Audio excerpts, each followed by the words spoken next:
being converted into stocks and bonds and traded on the stock market. We gave people I posted it before, which was it was the trust fund journal that the judge and the clerk of the court fills out in order to convert the bonds into stocks and bonds that could be traded on the stock market via what's called a CUSIP or auto trust account numbers. Okay, so basically what they're converting into stocks and bonds onto the stock market is these documents that we now have in our possession. There are 3 documents, and the 3 documents are the bid bond, which is this form that's on top. You can take a look at it.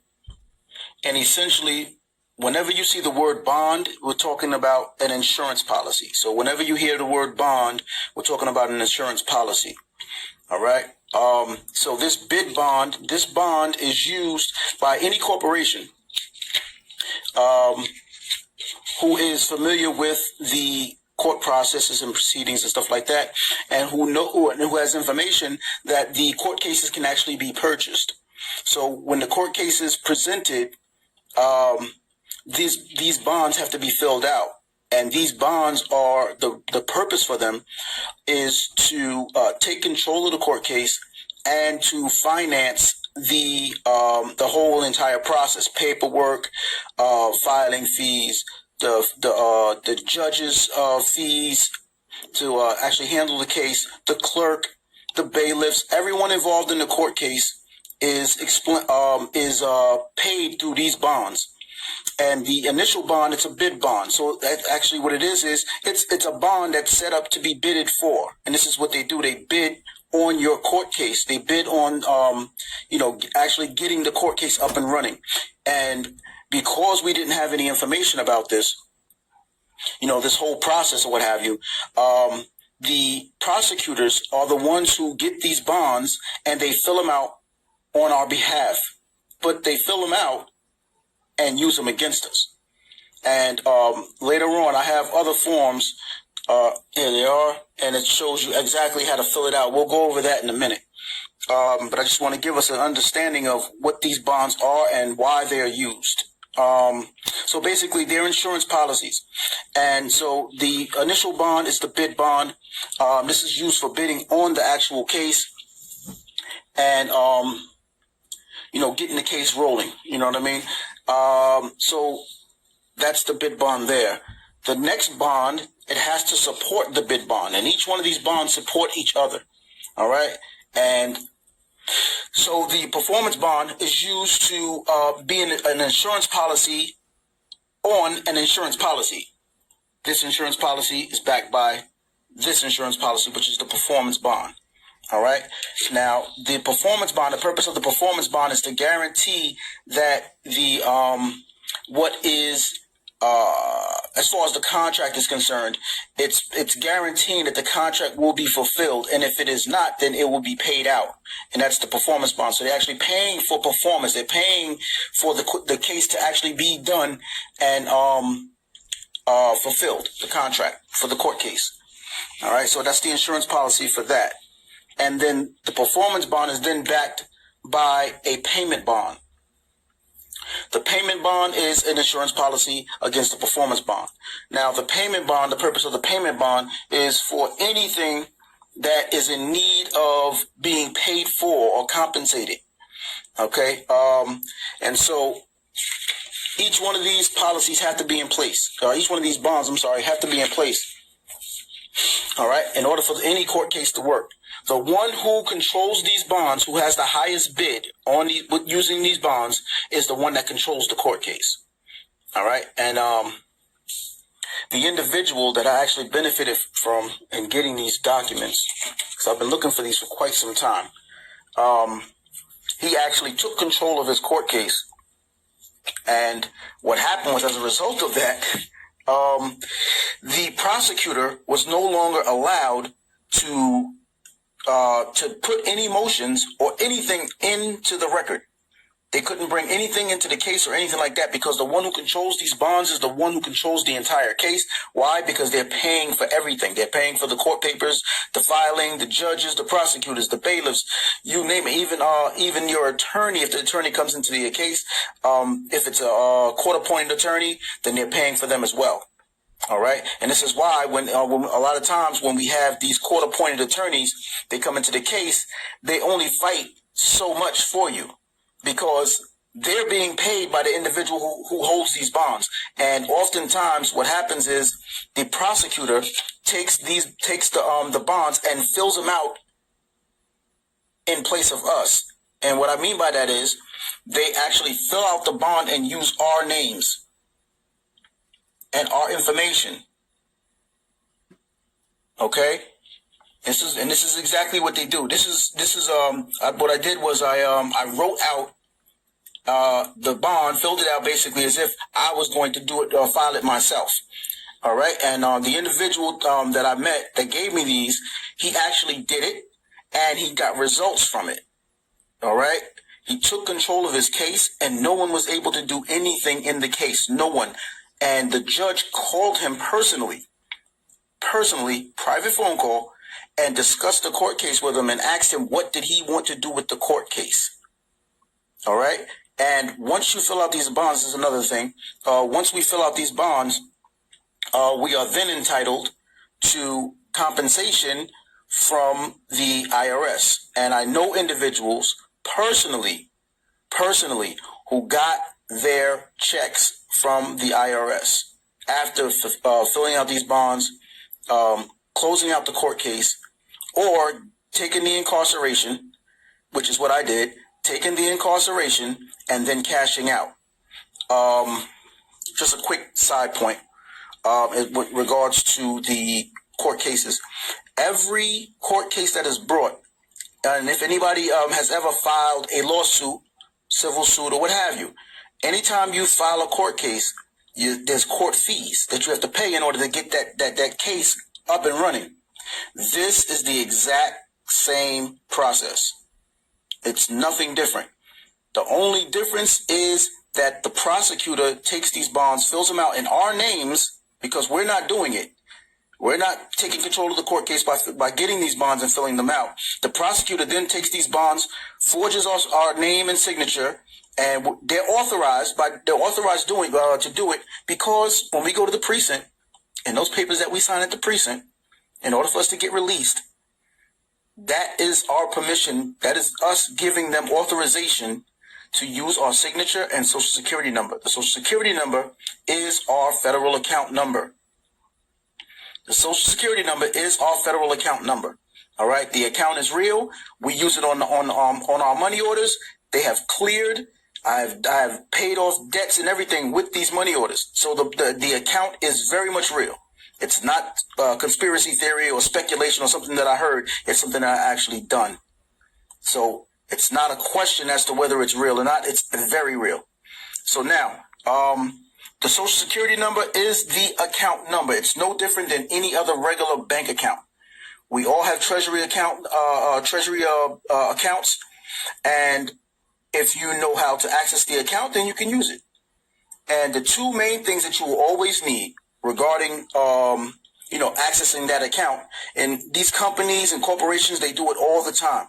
When you go to get a house, when you go to buy a car or finance a car, whatever the situation is, you register in school. This is how they get their funding. What do they need? They always need our signature and our social security number. And if you read the back of the social security card, it tells you do not give the number out. Now, if you have a bank account, read the instructions. It tells you the same thing. Do not give the number out to anyone. The social security number is an account number. And that's a fact. It's not speculation. No one's guessing here. It's an actual fact. We have documentation, too much documentation to prove that. So again, going into this bond, the bid bond, again, it's bidding onto the case. It's bidding for the case. You state the amount that you want the case to be, how much you're going to bid on the case. All right. And what we put here is $999,999,999.99. All right. They essentially making it, I mean, virtually impossible for anyone to try to bid higher than this. Now, the issue with us is that we can charge it to our federal accounts. So the amount doesn't matter because the federal account, it's unlimited. The federal account is not money. It is a credit account. It is an account in order to settle, and discharge debts. So there are individuals who have accessed their account, and for an example, they may have went to make a vehicle purchase or a home purchase or something like that, utilizing that account. Now, there's a number of ways that you can have that debt paid. You can either make the money orders, and the company, after you give them the appropriate tax forms, once you give them the tax forms and the money order, they'll run the routing number, and it's going to clear because it's connected to the Treasury. So the routing number is the Treasury's routing number that we use. So as soon as they run the routing number, it immediately lets them know that the funds are there. Okay? And then you have to provide them with tax forms, the 1099 OID, a 1096, a 1040, and a 1040V. And I guess at a later date, we can go into some serious detail about what those forms are and how they're properly used in order to do this process. But in brief, the 1099 OID is given the Secretary of the Treasury information about the fact that you are the one that's operating this account. All right, and if anyone other than you operates this account, then they're doing an unauthorized. What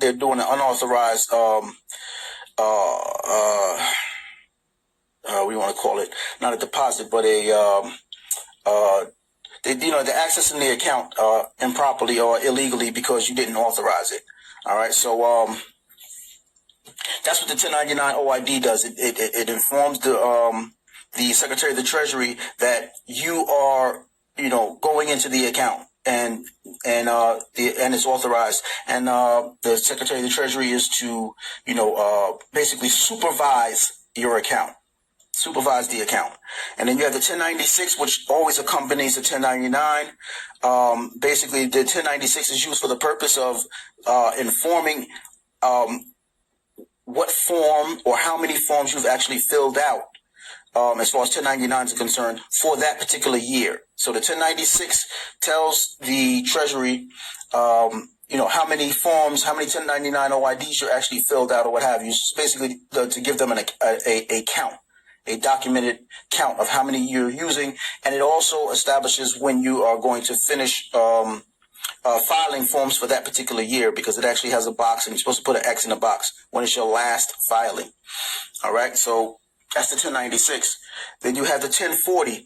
The 1040 form, the purpose of the 1040 form is it's a receipt. It's a claim receipt.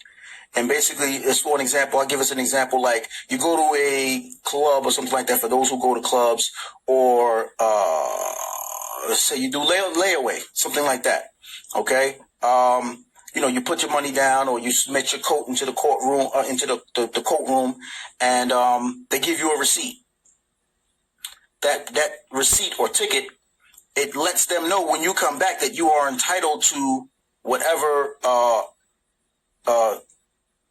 slot, hanger, or whatever, that ticket is connected to. It lets them know that whatever's in that area where that ticket belongs, it belongs to you, and you ought to be given that back. So that's what the 1040 form does. All right. And the 1040V form is a voucher form. And basically what you're doing is you're vouching for the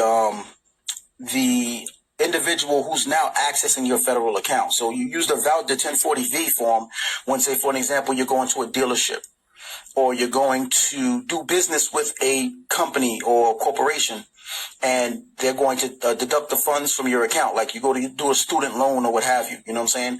You would fill out a 1040V form, you know what I'm saying, and submit that with your money order or what have you.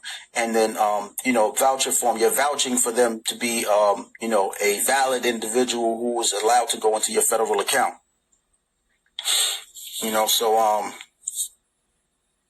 Hold on a second. I'm just acknowledge my people that just showed up. So that's what the 1040V forms are used for. So once you got that established, then you also want to add to that. The Form 56.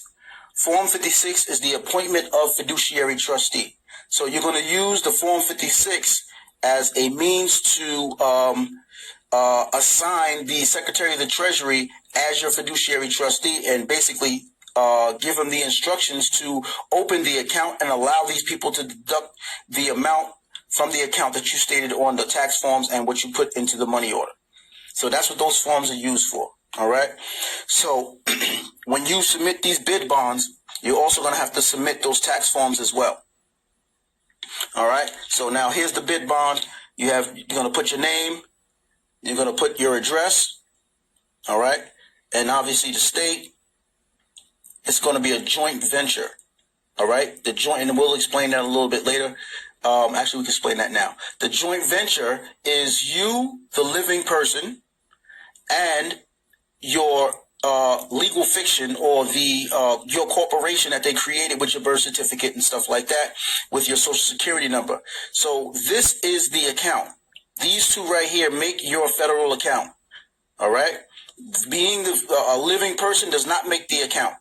The fact that you were born and they created a birth certificate, that's what entitles us to the account. The birth certificate is our receipt to the account. Essentially, when we were born, our parents, when they filled out that paperwork for the birth certificate and the social security card, what they actually were doing was because the United States is a corporation. There's no secret about that. Google it. It's there. I don't want to go into any detail about that. So anyway, what happened was the United States is bankrupt. And that's a fact since 1928. People are saying 1933. No, it's been going on since 1928 when they started to do the initial Hague Conventions or the Geneva Conventions. Either what you can call it, whatever you want to call it, Geneva Convention or the Hague Conventions. The very first Geneva Convention was in 1928. They already knew that the United States was bankrupt. They were already bankrupt in 1928, before the Depression. Before the recession. It was 1928. It was already known that the United States government was bankrupt, and so they started the Geneva Conventions in I believe it was Switzerland, 1928. And basically, the reason for those conventions, that's why they constantly have them. Take a look and research it. Check it out for yourself, man. Nobody's freestyling there. They had these conventions regularly because what happens is they did what's called a reorganization. And if you looked at my other post, you'll see I put that book up, the CPA Excel exam book for the Certified Public Accounting, CPA, Certified Public Accounting. And basically, it breaks down, the process of bankruptcy and, what the creditors, which is the World Bank, what they can do when they have someone who's in debt to them. They can either liquidate your estate, in other words, sell everything that you own. They can take possession of it and sell everything that you own, or they can do what's called a reorganization. The purpose of the reorganization is when they want you to continue to operate, because financially it would make sense for the creditors, because now they can actually get paid the full amount and add interest on top of what you owe them. So that's essentially what they're doing with the United States government.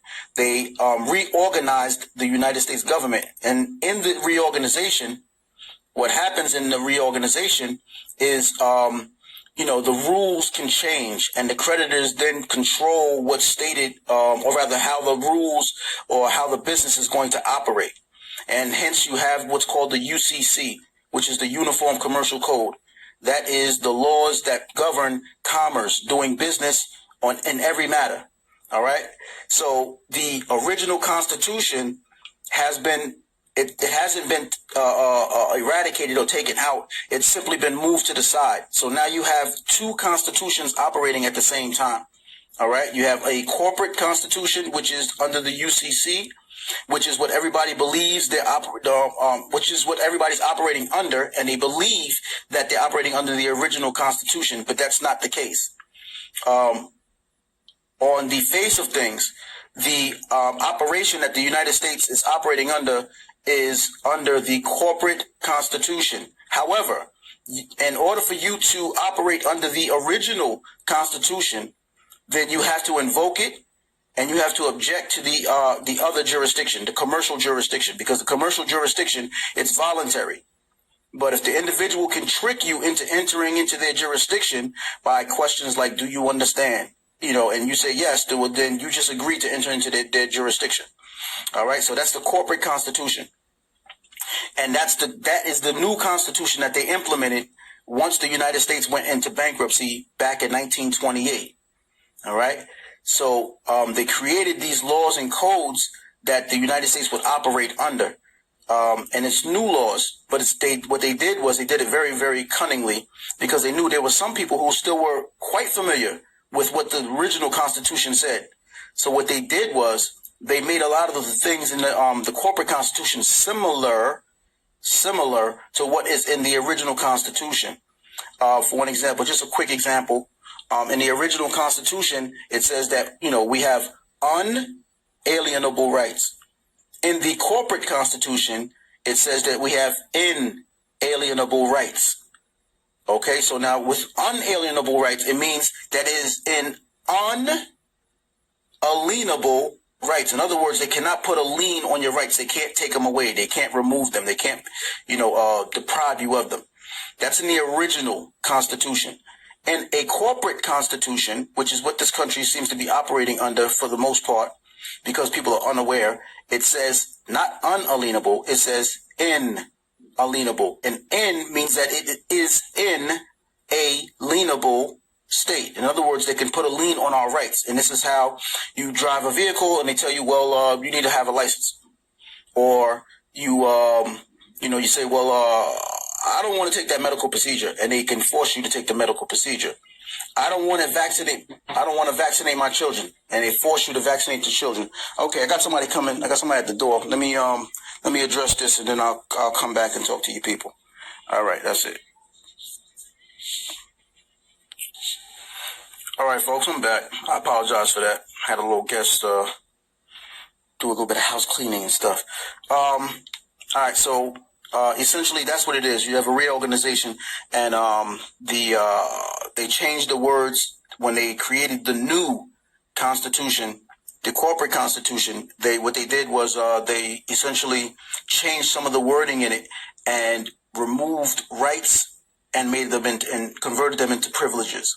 And that's why you see my video. Those of you who saw the video, if you haven't, then it's on the Facebook page, where I'm operating the vehicle without a license, no registration, no inspection, no license plates on the vehicle. My wife is in the front seat. My 9-month-old son at that time, 9-month-old, he was sitting in her lap while I was driving like that. Not being dangerous, just wanted to make a point to show people that this thing is real. So you saw the video, just 15-minute video. They pulled us over.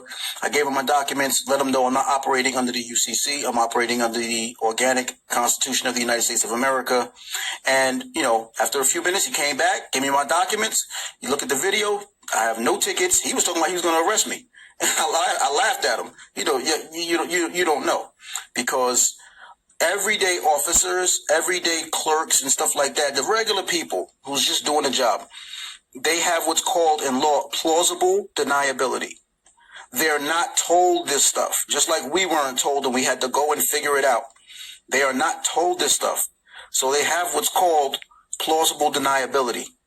They have plausible deniability, and basically they can just continue to do their job the way that it's normally done every day and disregard what you're saying. But because the law is the way that it is, what they did was they put a clause or a stipulation inside of their policy and procedure, which is when you deal with one of these officers or these agents, you have the absolute right to demand a supervisor to come. And if you watch my videos, you'll notice that things change when the supervisor comes.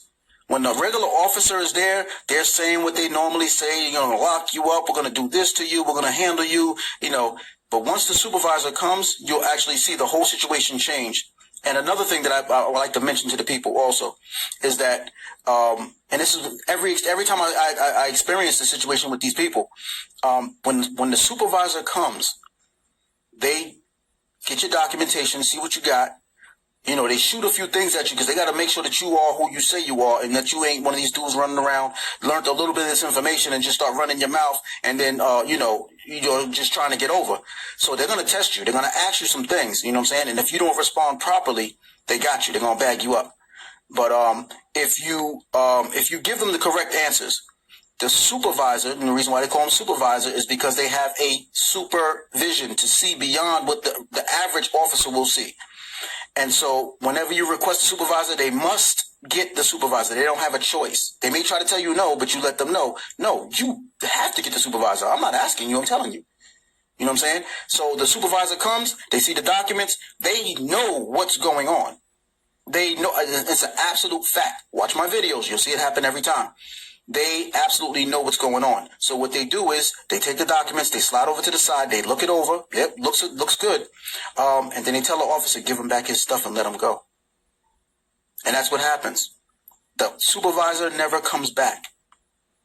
Once they've tested you and saw that you know what you're doing, the supervisor slides out of the picture and they tell the officer, give him his stuff back.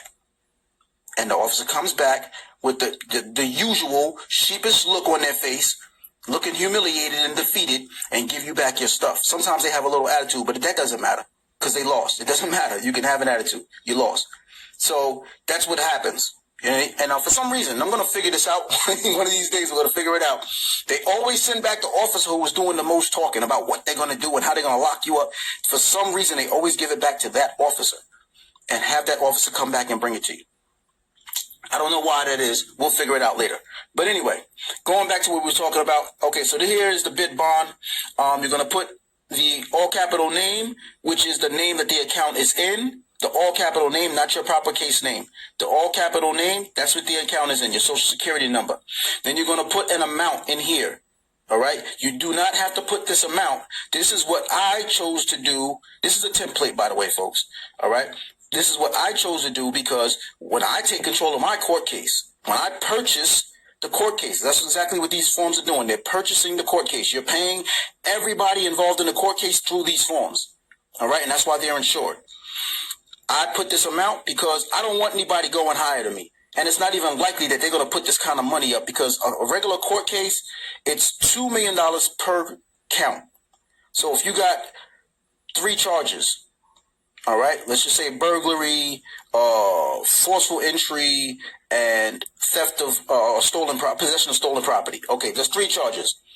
It's $2 million per charge. Each charge is $2 million. So you're talking $6 million for your entire court case. All right.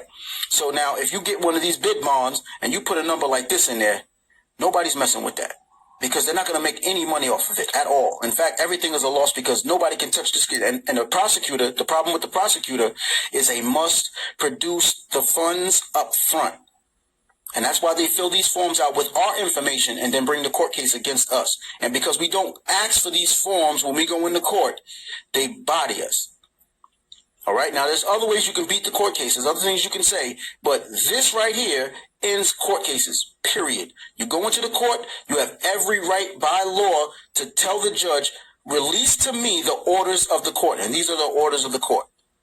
I want you to release to me the orders of the court. And they have to give you these forms. And when you get these forms, you'll see that it's already filled out. How did that happen? The prosecutor. He filled it out already. So all you have to do is then endorse it. All right? You have to then endorse it. And then here, where it says corporate seal, because every insurance company has its seal. So you must also have a seal. You must have a family seal. And anybody who knows anything about ancient history or what have you, you'll notice kings used to have their seals. They would put that red thing and then imprint into that red thing the seal of the king. All right. People, when they would make contracts or pacts in the past, they would prick their finger and put their finger their finger onto the document to show, it's a real person that's actually signing off on this document, and it's a blood trust. This is what it is. And this is one of the reasons why we sign documents in red. All right. And this is why the Pope, a lot of people don't know this, but the Pope only signs in red because the concept is that he's supposed to be, and this is their belief, I don't particularly believe it, but he's supposed to be the representative of the Christ on earth. And it's a blood trust. So he has a blood trust with the church to represent Jesus Christ on earth. So he only signs in red. All right. So that's just a little side tidbit. Here is the invitation number. The invitation is the court case. The court case is the invitation. So you will put your court case number here. All right. Under invitation number. And then it's asking you here for construction supplies or services. You're going to use for services. All right. Here is the principal. Who is the principal? Who is the one that's the funds are actually in the control of? Who's actually running the show? The principal would be us. So you're going to sign, and you're going to put your name, proper case, and you're going to also put the authorized representative. All right.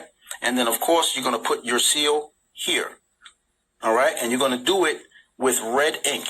And the way that you can do that, there's a number of ways you can do it. The real easy way is to go to Staples, Office Max, any place that sells office supplies, and you get what's called the ink pad. You get an ink pad. I have a red one. I have a blue one. I need to get a black one too, but I don't have a black one yet. But I have a red one and I have a blue one. I keep the red one with me at all times. All right. And then you take your thumbprint, your right thumb, and you put it on the document right in this area here. Why? Because every insurance company has its own seal. All right. All right. And here you're going to go down the name and address. The name and address is for the surety, the corporate surety, which is our all capital name. And this is the way that they situated. This is the way that they created it. So you would do that, and then you would add the address also. All right. And the address that you will put in there is the same address that you use when you file the UCC-1 financing statement to become a secure party creditor. You use on your birth certificate in the top right-hand corner most of the time. But now, as of recently, they've been taking it and putting it on the back. It doesn't really matter. But anyway, on the top right-hand corner of your birth certificate, there's barcodes. Underneath those barcodes are numbers. That is the number that will allow you to get the QSIP and AutoTrust account number. All you have to do is just call a stockbroker. You call a stockbroker and you give them that number and you tell them that you have bonds that you want to locate. And you give him that serial number off the top of your birth certificate.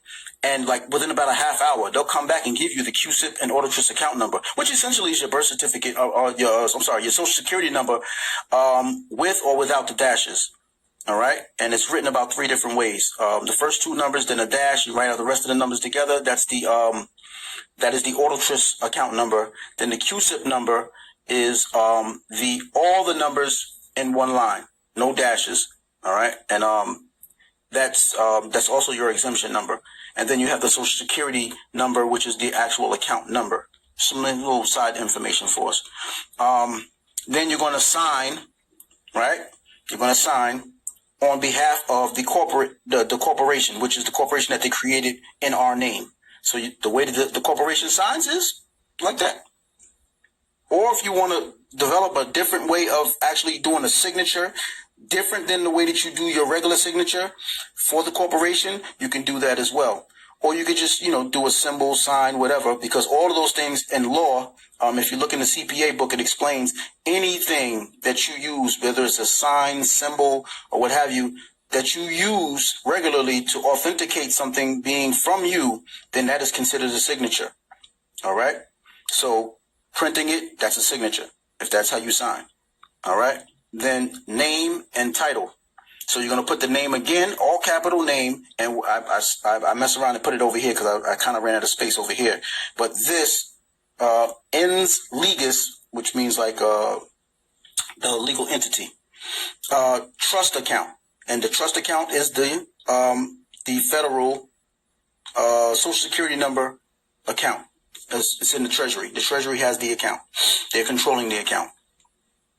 And then the liability is $10 billion.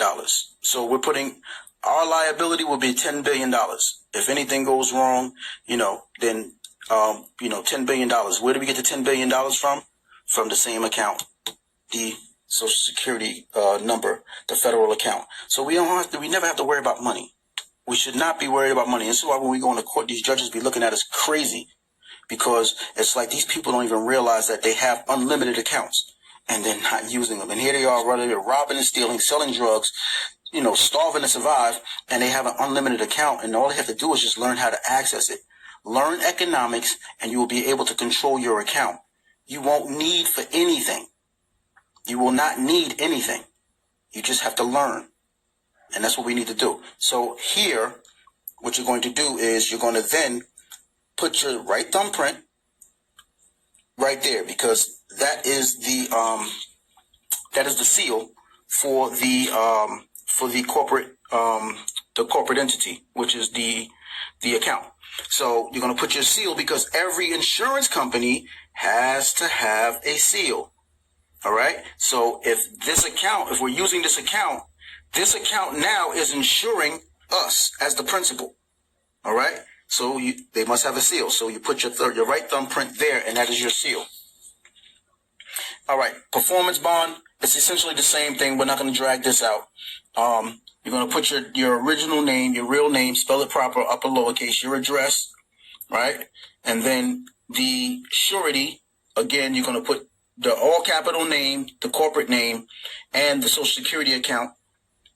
Essentially, it's the same thing as the first one. Like I said, each one of these bonds, they support the other one. You know what I'm saying? So, again, it's a joint venture, right? You and your legal fiction is taking care of this. New York is the state. And again, a dude that asked me, like, is it important, upper, lowercase, you know what I'm saying? It doesn't matter. You could do it all uppercase, or you could do it upper, lowercase, however you want to do it, doesn't really matter. Just get it in there. Of course, you're going to put the amount again of how much you're bidding for the case. All right. The contract date is the date of arraignment. That's the date you came in. So the date of arraignment is the contract date. That's when everything started. All right. Really, it started at the precinct, but when it officially started was the day of arraignment. Your appearance bond. All right. And then the contract number again is the case number. And we come down and we're going to do the process the same exact way. And we actually got typed in authorized representative. Sign, put your name, authorized representative. All right. And then of course you're going to Redding thumbprint this again.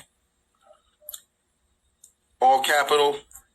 Put the address, which is and I forgot to mention that. I'm sorry, I apologize. You're going to put the address. The address is going to be, the number of the address is going to be the serial number on the top right-hand corner of your birth certificate with that barcode. That number is the number of the address, and then you're going to put the street address of the hospital that you were born in. And like in my case, that hospital no longer exists. So what I did was, I took the number and I just simply put the number in there. All right. And then I put the town and the state that it was, that hospital was originally in. All right. So that's what I did. And if anybody's in that similar situation, that's what you should do. That's what I did on my UCC1, and it was accepted. The all capital name again for the signature. Then all capital name again here as the title, and as a name and the title. The title is the ens legis. It's a legal fiction, and it's a trust fund account. All right. The funds is $10 billion, and then you're going to take a black ink right thumbprint and put that there. All right. That's the bid bond, the performance bond, and now we have the payment bond. The payment bond is done the exact same way. Nothing's different. Everything is the exact same way, because each one of these documents support the other one. All right. So essentially, we don't have to keep going over it. It's the same exact thing. And once you've done this, then what you would do is you would get the tax forms, and I'm waiting for those tax forms to get to me today. They're supposed to be on their way here today. I got somebody bringing my baby bringing them to me today. But you take the tax forms, 1099 OID, the 1096, the 1040. 1040V, and the Form 56, where you're appointing the Secretary of the Treasury to actually handle this account and take care of this matter for you. Pay it out, in other words. Give these people the money. The other thing about these forms, like we use estate money orders to pay for like big payments, cars, houses, and stuff like that. We use the estate money orders for that. I mean, you can buy, if you want to buy a laptop, you can buy an iPhone. Matter of fact, the dude that taught me, he had like 4 or 5 iPhones. Just off the money orders he's been doing. He's got a couple of laptops. He at one point he had about 5 cars just there. He actually gave them away to a couple of friends when he moved. But anyway, you use the estate money orders for, purchases. I would say a purchase over about $500. Anything over $500 or so, I would use the estate money orders. You cannot use the money orders for these payments. You can't use the money orders. And this is why we say you really should be a secured party creditor, because as a secured party creditor, you have the authorization and you are the authorized representative of this guy here by law, and it's recognized, it's recorded, it'll be recorded in the Secretary of the State's office as, you being a secure party creditor and having a security agreement in place, which gives you a right to everything that this name owns. So you would have to use in order to pay for this, you would have to use a promissory note. You have to use a promissory note because they will not accept the money orders. They won't take them. So you have to use a promissory note. Now, the danger of a promissory note is that the one who creates the promissory note is liable. If they come to collect, you have to pay out. You know what I'm saying? So if you use a promissory note to submit these forms, then everything will go through. However, when it comes time for payment, you have to have an avenue in order to pay out. You know what I'm saying? They want their money, you got to pay. So what you would use at that particular point is the money orders, is the estate money orders. When they come to collect, you can now use the money orders. You know what I'm saying? And it's charged against the account. And in fact, you know what? I'm going to give you guys a special treat today. Hold on one second. I'll be right back.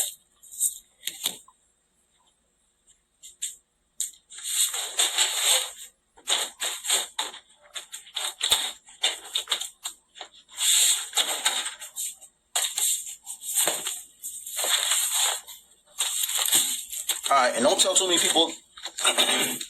Don't tell too many people that I showed you guys this stuff. All right, but these are These are some of the money orders that we use, and yes, it's on real check or money order paper.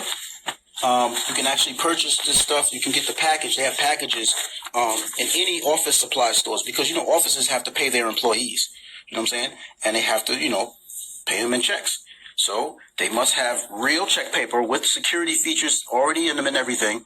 And all you have to do is print out the company's information and then pay their employees. Okay, so this is what the money orders look like. This is how we're making them. All right. And essentially, you're going to put the all capital name up top because that's the account you're dealing with.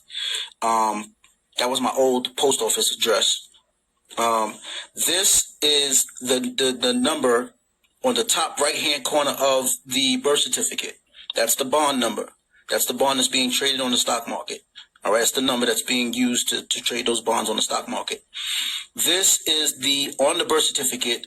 You have the date you were born, your mother's name, your father's name, going down, and then at the bottom of that list of things, you'll have this number. This is the birth certificate number for the town office or town clerk's office, for them to have in their file so they know exactly where the document is. That's what that number is. And then, of course, estate money order. Please don't name your money orders estate money orders, because I made up this name. This is my name. Don't use that, all right? Estate money order is what we came up with, okay? You can call it, Joe Schmo's money order, whatever, because, Walmart has their money orders, right? They're doing money orders now. The post office has postal money orders. Western Union has their money orders. All these companies have their money orders. And, so, you name it after something that's specific to you. You know what I'm saying? And I chose estate money orders because, it's my estate. So, it's estate money orders. And, of course, we put in here to let them know, redeem at United States Treasury. Account, legal name is all capital name again, right? Social security number, that's the account number. All right? Actually, I think I'm going to do an independent video on how to actually create these money orders. I don't want to go into all the details. But this one right here was $1 million money order. And I'm going to give you a real quick story on this. When I went into court And the judge was like, he's trying to bring me in custody or whatever. I'm like, I came into court. The judge already, by the way, my judge is on my Facebook page.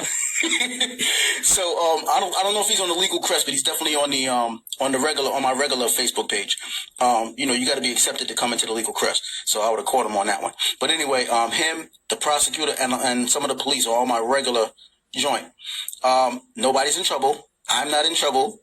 They just want to see what I'm doing and how I'm doing it, because the judge used to call my old probation officer and ask me regularly, like, you ask her, what is he doing now? Because I went to the traffic court and I spent, they said I owe $2,200 in traffic tickets. So I made out an estate money order, just like this, for $3,000. And then I gave it to them. The lady called the cops. Cops came. She was trying to get me locked up or whatever. The cop was talking junk. And I'm going to lock you up, forged document, all sorts of good stuff. Beautiful. I hear what you're saying. And I laughed at him too, just like I laughed at the cop that pulled me over. I said, get the supervisor. He went and got the supervisor. The supervisor came, checked the money order, asked me for my documentation. I gave him my traveler's ID, and I gave him my bill of exchange. It's an affidavit that I sent to the Secretary of the Treasury before I started using these money orders, letting him know I'm going to be operating as a bank, discharging debts on behalf of this guy, him. I'm going to be discharging debts utilizing my account, which is with the Treasury. And because you, Mr. Secretary of the Treasury, are in charge of the Treasury, I'm telling you, when you see any one of my presentments coming from me or a company, you are to discharge that debt utilizing this account. So when I showed the supervisor that letter, that affidavit, he went back to the back of the office, he made copies, and he came back out, and I'll tell you exactly what he said. He said, Mr. Booker, I'm going to write you your receipt for your money order, for your payment, and I'm going to return to you back your documents. I apologize to you for the inconvenience. And what did he do? Like I said earlier, he gave the documents and everything back to the officer who had the biggest mouth and made him bring it over and give it to me. They gave it to me, and he said, Mr. Booker, you have a nice day. Now, after that, and it's the end of my story, I was reporting to probation every week, every single week. They had me on interim probation. I had to go to Riverhead to do it. Anybody who knows Long Island. So anyway, every time I went out there to report, the probation officer told me, she said, the judge called me again, and he asked me what happened with the situation with the money order at the traffic court. And I said, I made a payment. You know what I mean? And she said, yeah. She said the judge also told me to contact the prosecutor and find out what kind of charges they're going to place against you. And she said, well, I called the prosecutor, and the prosecutor said, and I'm quoting exactly what she said. She said, the prosecutor said, Mr. Booker has done nothing unlawful, and we will not be pursuing any charges against him. That's exactly what they said. Word for word, no exaggeration. So these money orders are absolutely legitimate, and they can be used. I went to the Jaguar dealership. You saw the video. I put $27,000 money order down on that Jaguar F-Pace 2018. They wanted $70,324.17. I put $27,000 money order down on it because that's all the money orders. As you can see, I keep an envelope, and I keep it in my briefcase at times, most of the time. And just in case, but that's all I had at the time. I didn't have the full amount for the truck, so I put a down payment so they wouldn't move the truck. They wouldn't, sell it to somebody else. So the man asked me, he said, how long does it usually clear? One, I already knew that the law says that they have to all negotiable instruments, and these are the negotiable instruments: checks, promissory notes, money orders. They're all negotiable instruments. They have to clear according to the what was the law? What was the act? Securities Exchange Act, I think it was, something to that effect. It says they all must clear within 72 hours. You have to have an answer to whether the bank is going to honor it or not, and it has to be done within 72 hours. So I told him, within a day to 3 days. He was like, okay, no problem, Mr. Booker. After 2 days, he said, I'm going to give you a call when it clears. 2 days later, he gives me a call. He says, Mr. Booker, we need you to come in and make the final payment. You know what I mean? The money order cleared. I said, good. And I was supposed to go, but I ended up going in for this case that I just got out for. You know what I'm saying? Like, I wanted to get this probation off my back and get everything straightened out, and that's done. And get paid for it. Now that I got these, it's time to get paid. So, here we go. Yeah, this thing can go on for a little while. So here, this is the memo, and basically it's in compliance with the Bill of Exchange Act, Public Law 73-10, 40, Statute at Large 411, Chapter 48, 48 Statute at Large 112, and also House Joint Resolution 192, all right, which is the law that they put into place. Actually, it's a resolution. It's not really a law. It's a resolution, but it's just as good as a law because they're going to operate under it, which is also under the new House Joint Resolution 192 is now Title 31 USC 463, I believe the number is. That's the new code. They got it under that. It's the same law. It's the same law, but it's in those codes now. They've been recognizing it. And as well as UCC 3-603. All right. So this is letting them know that, yes, this is lawful. This is the law. These are the laws that say that what I'm doing here is lawful. It's absolutely lawful. All right. And then you sign. And, oh man, I'm about to give you guys, hold on a second. Give me a second. I'm about to give you something else. Hold on. All right. This book, Certified Public Accounting book. This is the book on regulations. Okay. Anybody want to get your hands on it, go get that. You can get it 2018 if you want, you know what I'm saying? But the rules don't change. They're essentially the same. All right, so I want to show you something real quick so that you don't think that your boy is freestyling on this stuff or just coming off the top of his head. This is in Negotiable Instruments. This book is celebrated, all right? It's recognized, and if you want to take a screenshot of the information, I don't want to read it all to you, but this book right here is most widely used. Okay, this is the one that most people use in order to become a certified public accountant. Okay, this is that money book right here. This is not a conspiracy theorist book, ladies and gentlemen. This is the real deal. Okay, now we're gonna go back into these pages. I want to show you something real quick. All right, here we go. And as you can see, boom, boom. You know what I'm saying? I love that right there. All right, check this out. All right, drawers. Anybody who makes a negotiable instrument, a check, a money order, a promissory note, you are a drawer in law. That's what they call you, drawer, or a maker. All right. The drawer accept drawers of a check. Right. So this doesn't apply. This rule does not apply for checks. You can't do this with checks. You can only do it with money orders. All right. And endorsers, anybody who signs, right? That's an endorsement right there. All right. And endorsers, all right, may avoid secondary liability, right? Because if the bank doesn't pay, then they can come after you. All right. So if there's some weird, crazy, bizarre reason the Treasury says, we're not going to honor this money order. We're not going to pay it. All right. You, the one who signed, is the endorser. So you have secondary liability. All right. Now, this is what it is. You can avoid secondary liability, being responsible, having to pay, by signing without recourse. All right. So once you sign without recourse, then you are free from that responsibility. They cannot come after you. They can't bring you to court. And that's why the prosecutor said, Mr. Booker has done nothing unlawful. We will not be pursuing any charges against him. Why? Because on mine, UCC 3-415, if people want to go take a look at it, this is the law that says anyone who signs without recourse, they cannot be held liable.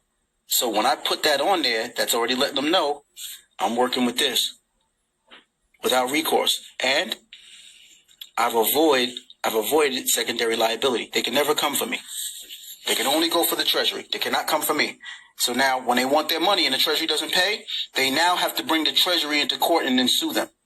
And they cannot come for me. They can't come for the person who created this document because you already stated that you are without recourse. Without recourse means I don't have a way to handle this. I don't have no way to pay this stuff. Why? Because they took the gold and silver from the people in 1933. It's not conspiracy, people. It's reality. It's really going on. And if it's hard for you to swallow it, then maybe you should read a little bit more, spend some more time watching a few more videos, you know what I'm saying? But take this thing seriously. It's really going on. It's not somebody playing games. We're not playing games with the law.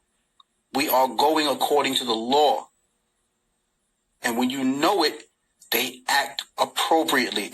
They respond in the way that they're supposed to. But you have to know what you're doing. You have to know what you're doing. You can't go into this thing half-cocked.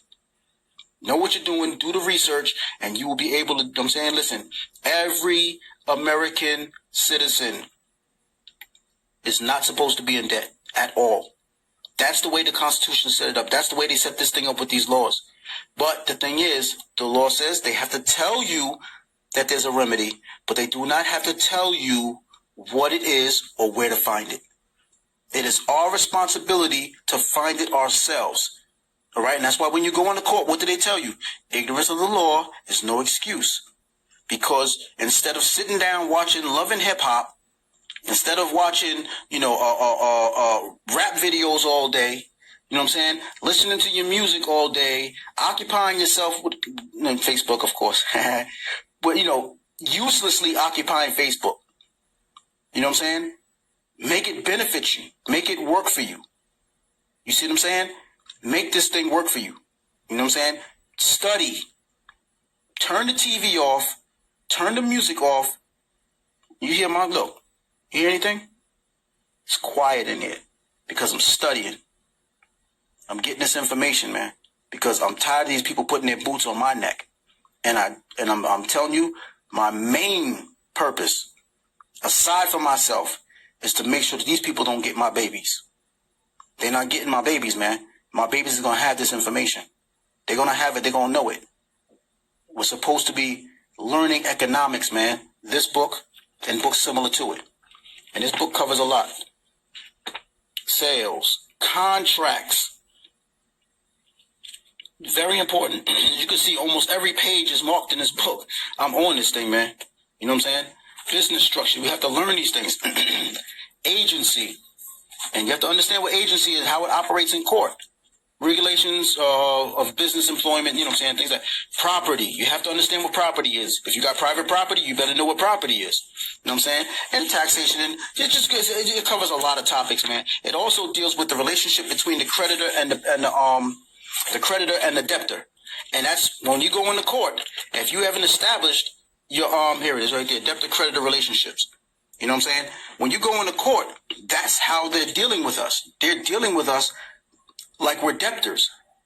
And debtors always have to pay. So you either pay in money or you pay in labor. And that's how they're handling us. You know what I'm saying? So going back to the bonds, and again, these are just real quick. I'm just going to a quick glimpse of the money orders. I'm all over the place right now, folks. Just bear with me. But this was $1 million money order. I told the judge to give me a bail. He said, no, he already knew I had the money orders waiting. He wasn't going to give me a bail. This is $29,000. This was going to Northland Group. This is going to be my template from now on, because Northland Group no longer has that contract. They gave it back to Capital One when they found out I was coming for them. They gave it right back to Capital One. This is a $500,000 one. We're going to buy a house with this one. Probably within the next couple of months or so, possibly. We'll see what happens. $2,200, and $7,000, and the $29,000. This one's going to This one goes to Capital One. And the last one is $43,324.17, which, like I told you people, was the remaining balance for the Jaguar F-Pace. This was the remaining balance right here. I was going to bring it to them. I never got a chance to do it. But I already posted the picture of the contract that I made with these people at Jaguar, stating the amount for the truck and everything. I posted it on the video where I went to the Jaguar dealership. If you look in the comments, you'll see a picture of the actual contract that we drew up. It's called the Bill of Exchange. A True Bill in Commerce. I'm sorry. It's called the True Bill in Commerce. And that's what you need in order to discharge these debts. You have to have these people put this stuff in writing. Put what they're saying that you owe in writing. And that's called a True Bill in Commerce. Once you have a True Bill in Commerce, now you make a copy of that. You make a copy of your money order. and you fill out the tax forms, and then you send them in to the Treasury, and the Treasury will they now have the documents showing that there was in fact a real exchange, and they will then pay the bill. They'll, matter of fact, here it is right here. Oh man. All right, here you go. Jaguar of Huntington. Jaguar of Huntington. My name, right? So all the information, the extra amenities, crystal fusion, which is, it goes on the windshield.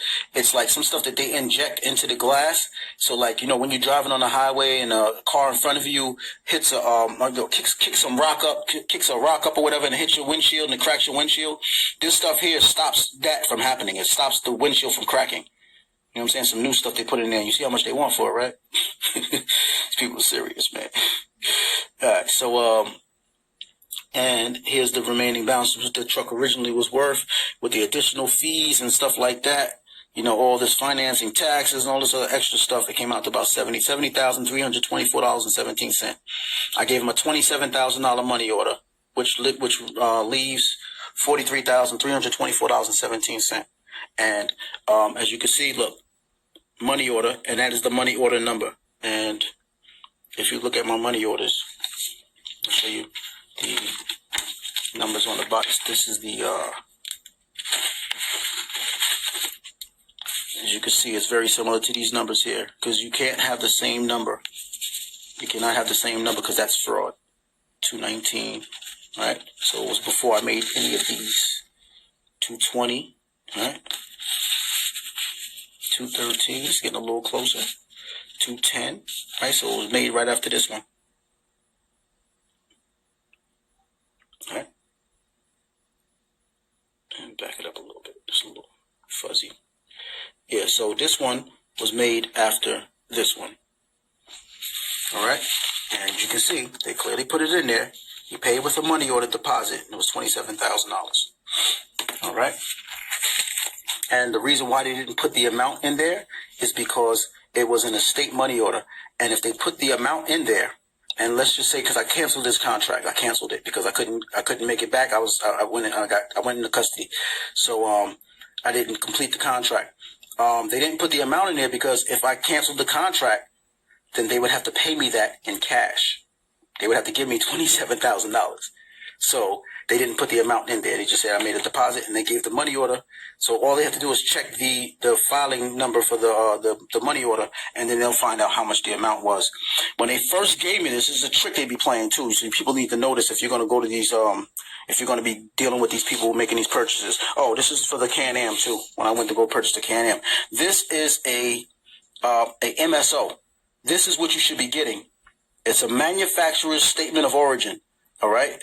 And this is made at the same time that any vehicle is made. This is made. And if you notice at the top, there is no state name at the top. It's not certificate of title, New York State, none of that.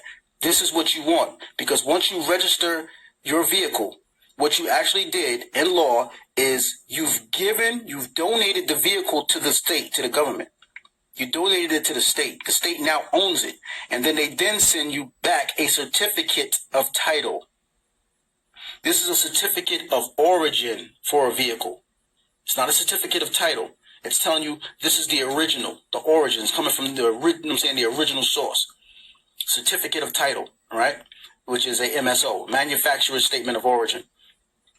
So when you get a title, it says certificate of title on top, and then it's got New York State. Whoever name is at the top of that document, they are the true owner of that document. Whoever owns the document represents ownership of a particular property. So you got to, when you get that certificate of title back from the DMV, and you're like, yeah, I own this car. Okay. Well, stop making the payments on it, or stop paying the insurance and everything. Park that car on the side of the road and see what happens. They're gonna get you. They're coming to take that. So you want to be careful with that. So now, so basically that's it. Bid bond, performance bond, payment bond. All right, and You get these, and then once you file these to the court case, you take control of the court case.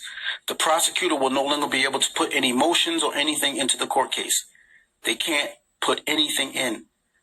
What you will notice is that they will be sending letters, regular mail to the judge, like their buddies or whatever, you know what I'm saying? Like, like a relative or something. I'm going to mail you a letter, regular mail, not certified, none of that. Telling the judge, listen, we want to do this, we want to do that, we want to do this. And most of the time, the judge is going to say no. Why? Because the prosecutor does not control the case because they're not paying the judge. The one who has these bonds in place is the one who's paying the judge, the clerk, even the prosecutor, the bailiffs, the entire court case, everything involved in that court case, the paperwork, everything. This is how they get paid. And they take these bonds, they use the trust fund journal, and then they put the information of the court case into the trust fund journal, and they send these bonds with the trust fund journal to a broker, to a stockbroker. The stockbroker then converts that into bonds, and then they begin trading them on the stock market. And that's how it's done, gentlemen. Ladies and gentlemen, that's how it's done. All right, it's we went kind of long, man, but I just want to make sure that people have this information. You know what I mean? And we got to get this stuff out. There's some more things we're going to go over, some more things we're going to discuss. I got a book coming out. It's called Chain to the Sky. I don't know if I'm going to do it in one book or I'm going to do it in a couple of volumes because there's a lot of information. I'll let you people know, but I've been putting up excerpts of it on this page, on the Legal Crest. Take a read. That's just a little tidbit, taste of what we're going to have in that book. People stay in touch, man. Keep this ball rolling. You know what I mean? We're going to get this information out to the people. We're going to have these people stop playing games with us, man. You know what I'm saying? And get the ball and chain off of our necks, hands, and feet. You know what I mean? This thing is serious, man. Save yourselves and your babies, man. Don't let these people take your children. This is how you stop that. This is how you stop. This is how you put an end to all the nonsense, man. And trust me, when you become a secure party creditor and you learn how to operate in this way, you'll see, man, I'm telling you, immediately you'll see how these people start treating you differently. They don't treat you like everybody else. And when you walk into their courtrooms and they know it's you, you will visually you can see the nervousness and sometimes fear in their eyes, man. Because they know that the information that we have, they could end up in jail. They can end up in jail or killed because they're committing treason. They're committing treason. They're foreign agents. Public Law 75. Google it. Go to Westlaw. Google Westlaw and go in there and look it up. Public Law 75-583, Title 22, subsection 611. And I'm going to quote it. All public servants must file a foreign agent registration statement, in the office of the Attorney General prior to taking their position in office. They're all foreign agents. That's why they have to swear an oath of allegiance to the Constitution in order to get the job. A security guard doesn't have to do that. When you go to get a job at Walmart or Gap or Gucci, whatever, it doesn't matter. You know what I'm saying? If you're not a public servant, you do not have to swear an oath to support the Constitution. Why? What makes them different? Well, they're enforcing the law. Well, you have security guards that do the same thing, but they don't have to take an oath. Because once they take the job, by the nature of taking that job, they are foreign agents. Because these people, these offices, they were actually arranged for these people to protect and serve. Look at your police cars. See if they got protect and serve on the side of the cars anymore. It's a corporation. That's why it says police on the side or sheriff or whatever. It's in all capital now. Back in the days, it used to be upper lowercase. Now they're all capital. Anytime you see all capital, it's dealing with a corporation. It's a corporation. Look, all capital name, corporation. It's always a corporation when it's all capital name. They're talking to a corporation. They're not talking to a real person. So when they started doing the operating as corporations, they took that protect and serve off the side of the cars because they're not protecting and serving the people anymore. They're protecting and serving the corporate entities that they're working for. The police stations are corporate entities. They're all municipal corporate entities. They're in this thing for money. It's for money. They're doing this thing to make money. Everything. The court case, the proof of it is 27 CFR. subsection 72.11. You know what I'm saying? All crimes are commercial. That's exactly what it says. All crimes are commercial, even murder, robbery, burglary, grand theft auto, you name it. All of that stuff is commercial. It's about money. It's about them making money. And how do we know? Right here. The bid bonds, the payment bonds, and the performance bond. They're making money off of this stuff. They're making money off of us. And we're not trying to stop it. We're just trying to be able to operate in it, because you stop it, you destroy the economical structure of the country. So you don't want to do that. The system is perfect. You don't need for anything. You don't have to fight against it. You flow with it. It's water, baby. Flow with it. You know what I'm saying? They want the money. We have unlimited accounts. Our accounts, every single one of our accounts are unlimited. Why would you want to be selfish? Why would you want to be stingy? And this is why they look at us like we're crazy. This is why they do us dirty like that, because these people are so ignorant. They're so freaking stupid. They have an unlimited account. We just want to get paid. Just pay us. So pay them. Pay them whatever they want. They want $1 million, give them $1 million. They want the amount of money to cover the national debt. Give them the $7 or $9 trillion. Give it to them. Who the hell cares? The account is unlimited. It's not diminishing anything of your account, man. Give it to them. Go into court, fill his joint out, pay the court case, go home. Done deal. And if they happen to trip you up, no problem. You could bounce back, fill out the tax forms, 1099 OID, and get paid for going in. And that's exactly what I'm about to do right now. I'm getting paid for going in. $6 million, $6,175,000 for going in. They trip you, it's a win-win situation for us, man. You don't lose. You don't lose. You don't lose. And that's it. That's all I got for you. Take it easy. Ladies and gentlemen, you guys have a nice day. Talk to you later.